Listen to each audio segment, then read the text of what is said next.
பாண்டிச்சேரியோட அடுத்த அடையாளமாக இந்த மிகப்பெரிய கிருஷ்ணர் கோயில் வந்து வரப்போகுது. இவ்வளோ பெரிய கிருஷ்ணர் கோயில், இவ்வளோ சிறப்பு வாய்ந்த கோயிலில் உங்களோட பங்கு ஏதாச்சும் இருக்கணும் இல்லையா? அந்த கோயில் உருவாகிறதுக்கு நிறைய பேரோட உழைப்பில் தான் இந்த கோயில் வந்து உருவாகிட்டு இருக்கு. அட்லீஸ்ட் நீங்கள் வந்து ஒரு செங்கலாவது நீங்கள் வந்து உங்கள் சார்பாக வந்து நீங்கள் இங்கே டொனேட் பண்ணலாம்.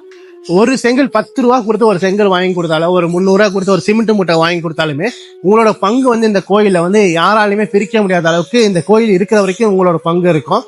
இப்போ வந்து ஆல்ரெடி உருவான ஒரு அடையாளத்தில் வந்து என்னோட பங்கு இருக்கணும்னு சொல்லும் போது ஸோ அது நம்மளால முடியாது இல்லையா? ஆனால் இப்போ ஒன்று உருவாகிட்டு இருக்கு. இப்போ வந்து இதில் நீங்கள் சின்னதாக ஒரு கான்ட்ரிபியூஷன் பண்ணாலுமே அந்த காலங்காலத்துக்கு தலைமுறையாக சொல்லலாம். நான் தான் வந்து எங்கள் தாத்தா பண்ணாரு, எங்கள் தாத்தா வந்து இதில் கான்ட்ரிபியூட் பண்ணியிருக்காரு, அந்த மாதிரி சொல்லலாம். அதே மாதிரி ஒரு கிருஷ்ணருக்காக ஒரு விஷயம் பண்ணுறோம், சந்தோஷமாக பண்ணுவோம். இந்த கிருஷ்ணருக்கு நீங்கள் எவ்வளோ அர்ப்பணிக்கிறீங்களோ அந்த அளவுக்கு கிருஷ்ணர் உங்களுக்கு எல்லாமே கொடுப்பாரு. இந்த கோவிலோட பேர் புதுவை விருந்தாவனம்.